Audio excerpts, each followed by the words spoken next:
Should have realised 2 or 3 months ago that something was going to happen and it wasn't going to be good.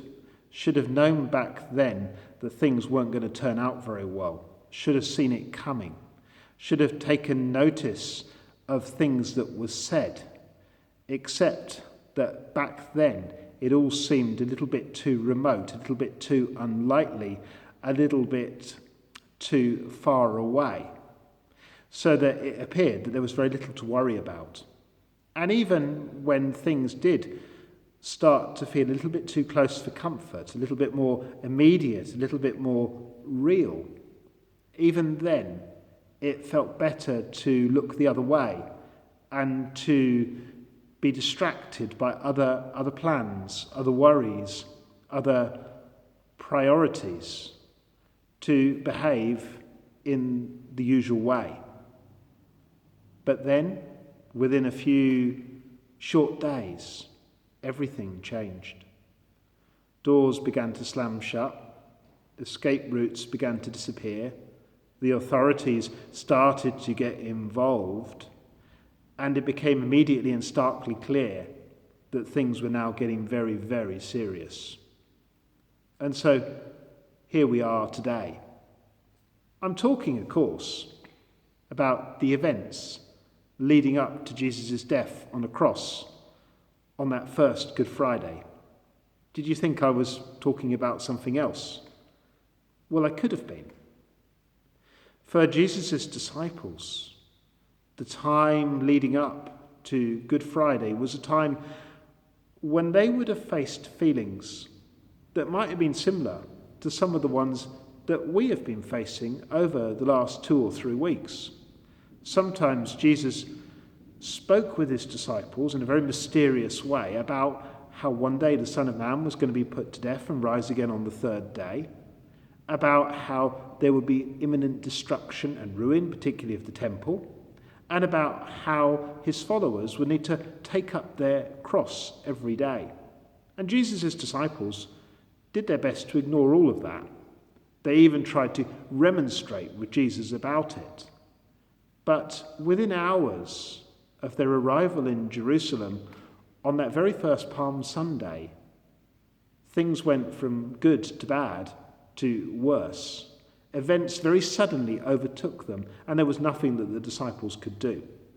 And so faced with this new reality, faced with those events of that first Holy Week, events that really shook the disciples, they did what we would do. In fact, they did what we probably should be doing right now. They stayed at home. They kept their distance. They didn't go out, not even for food, not even once a day for exercise. Faced with the starkness and the enormity of Jesus on the cross, they didn't know what to do next. They had no exit strategy. They didn't know how to get out of their lockdown.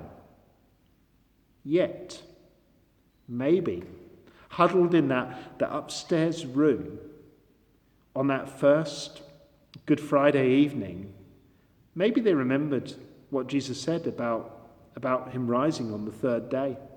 Maybe they couldn't possibly understand how that could ever be possible. But maybe, just maybe, in the dark of Good Friday night, in their hearts, a new light of hope began to dawn.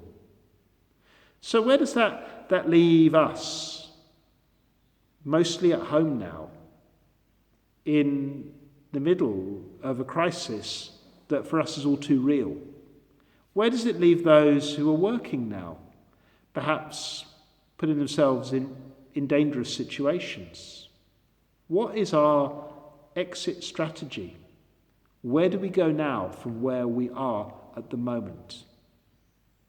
Well, the way forward, of course, is for us to look at the example of Jesus on the cross, to look at the figure of Jesus on the cross. Now, when most of us are faced with a crisis, as I've said before, we can respond in a variety of ways. We can react with selfishness. We can respond out of fear. Or we can respond by clinging on to things that we no longer need and that are no longer appropriate.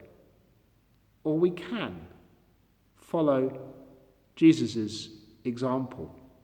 We can put our feet in his footsteps, and we can take to ourselves his attitude of love, his attitude of service, his attitude of courage, his attitude of forgiveness, and his attitude of obedience to his Father's will. And there's many different ways we can do that.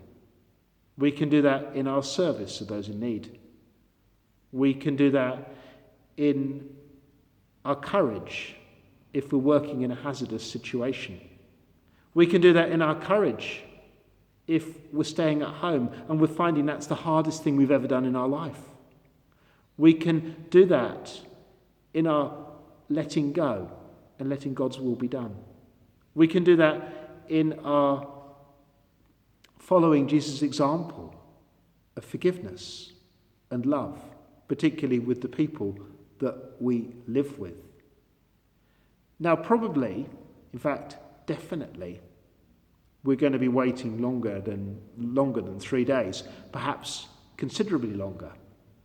But if we're prepared to lay down our fear, to lay down our anxiety, our self-interest, our stress, our worries, our resentments, our anger, our guilt, and our shame, and our mistakes at the feet of the cross, then maybe, in fact, not maybe, definitely, absolutely definitely, we will certainly find on the dark of this Good Friday night that a light of hope will begin to dawn.